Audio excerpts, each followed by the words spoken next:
যে যেখান থেকে আমার এই ভিডিওটি দেখছেন সবাইকে জানাই ট্র্যাক্টর কৃষি অনুষ্ঠানের পক্ষ থেকে অভিনন্দন ও শুভেচ্ছা। আশা রাখছি সবাই ভালো আছেন। দর্শক, আমি আছি ঠাকুরগাঁ সদর উপজেলায়। আর দর্শক, যে কারণে আমি ভিডিওতে আসছি, দেখতে পাচ্ছেন এটা একটি আম বাগান। আর এই আম বাগানটি 100 বিঘা জায়গা নিয়ে। এই যে আপনাদের এই ফুলগুলো দেখাই, টোটাল বাগানটাই কিন্তু 100 বিঘা। আর এই বাগানে দর্শক, এই উদ্যোক্তা, এই বাগানের বয়স হচ্ছে 4 বছর। আর ইনি বরাবরই কিন্তু কেঁচো সার 3 বছর থেকে প্রয়োগ করে আসতেছে। এই যে দেখেন, এই যে গোড়ায় কিন্তু কেঁচো সার প্রয়োগ করছে। আর এই যে কেঁচো সার প্রয়োগ করার ফলে দর্শক, এই যে দেখেন কি পরিমাণ কেঁচোর উপস্থিতি গাছের গোড়ায়। এই যে গোড়াটা যদি দেখাই, কি পরিমাণ উপস্থিতি দর্শক।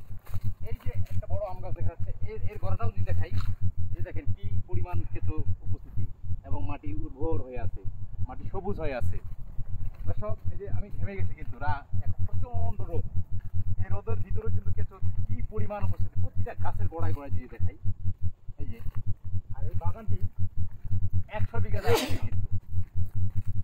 এই যে আপনারা দেখতে পাচ্ছেন, এই যে আমরা হাঁটতেছি বাগানে, টোটাল বাগানটাই এই আম বাগান এবং পুরো বাগানটাতে কিন্তু কেঁচো সার প্রয়োগ করা হচ্ছে।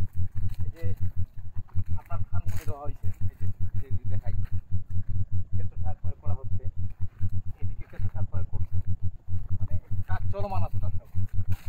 পুরো বাগানটাতে কেঁচো সার প্রয়োগ করা হচ্ছে এবং কেঁচো সার প্রয়োগ করার এর ফলাফল আমরা আপনাদের সরাসরি দেখানোর জন্যই ভিডিওতে আসছি।